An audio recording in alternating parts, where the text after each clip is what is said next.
Thailand's Prime Minister Yingluck Shinawatra has just survived a no-confidence vote in Parliament as expected, but her troubles are far from over. Demonstrations against her government are still building in the capital and beyond, and protesters say they won't give up until she is gone. Our Anna Corrin has the latest for us now from Bangkok. She's on the streets there. And Anna, tell us how this vote played out, what the numbers were like for the Prime Minister. Rosemary, as you say, Yingluck Shinawatra has survived this vote of no confidence. She received 297 votes for her, 134 against, 2 people abstained.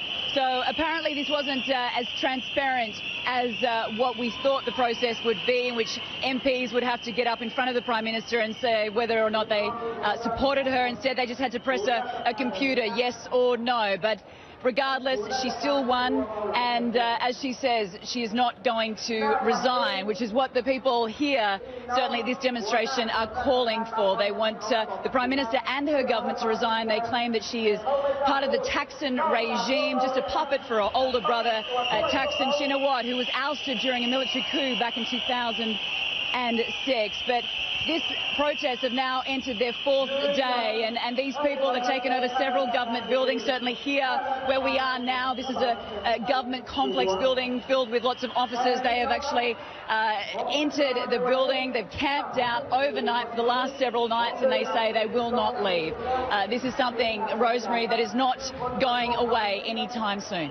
Indeed. Of course, Anna, no one doubted that the Prime Minister would win this no-confidence vote. After all, her party has a majority there in the Parliament. But the big question is, how long can she survive? It seems certainly politically she's strong, but out on the streets there, the pressure is building to such an extent. How long can these demonstrators sustain this sort of action? Yeah, it's a very good point, Rosemary. If you think back to previous protests, obviously 2010, protesters sat out for something like 2 months, paralysing parts of Bangkok. Obviously, those protests turned deadly. 90 people were killed. Well, so far, these demonstrations have not turned violent. And even though the Prime Minister has given more power to the police, extended their powers to ensure that law and order is certainly put in place, she says that no force will be taken against these demonstrators. But these people say they're not going anywhere. They will stay here for as long as it takes, not just until she and the government resigns, but they are wanting reforms, political reforms. They feel that the system is skewed towards Yingluck Shinawatra and her brother Thaksin. They have a great deal of support from the north, from the rural poor, and the people here believe that they don't have enough of a voice and enough of a vote. Rosemary. And Anna, I'd be interested, because we're hearing that the police are trying very hard not to provoke any tension with the demonstrators. And of course, it's important for the protesters on their part to make sure that that doesn't happen as well. What are you seeing there when you get in amongst the crowd? What is the mood of the protesters and indeed the police there? Yeah, well, to tell the truth, Rosemary, I mean, we're at a government building which is normally occupied by government workers, and we can't see any police. There's obviously a lot of protesters, a lot of media crew, but certainly no police, no military. Yesterday, when we were at the Department of Special Investigation, which was surrounded by thousands of protesters, there were hundreds of riot police. They were geared up and ready to go, but they were just watching the crowd. I must stress that these protests are not violent. Nobody is carrying out any heinous acts.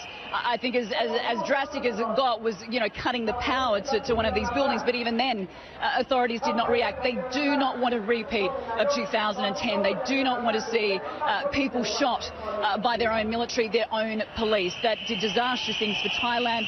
It hurt the country. It hurt the economy. And they just do not want a repeat of that. So, as I said, while the government has extended the powers of the police, she has stressed very clearly that she does not want any force taken against these people. Problem is, Rosemary, they are prepared to wait. They are prepared to sit in here, possibly for months, which, you know, obviously has a knock-on effect for this country. But one thing they definitely want to avoid is violence. Indeed. And of course, next week is the much revered birthday of Thailand's king. It's going to be interesting to see on both sides of the equation here what's likely to occur in the streets. Has there been talk about that at this point?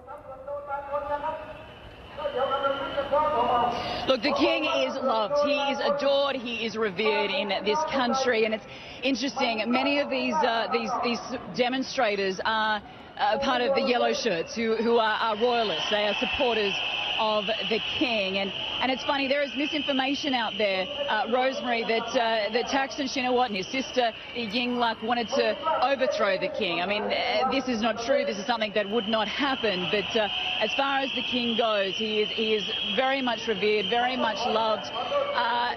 Will these demonstrations continue into next week? Many people are saying yes. Many people are saying this could drag on for months. You know, this is something that is not foreign to people in Thailand. They are prepared to prove their point, and they will do that by staging these mass demonstrations. And these people will say that they will continue to occupy these government buildings until they see political reform. All right, our Anna Corrin on the streets there of Bangkok.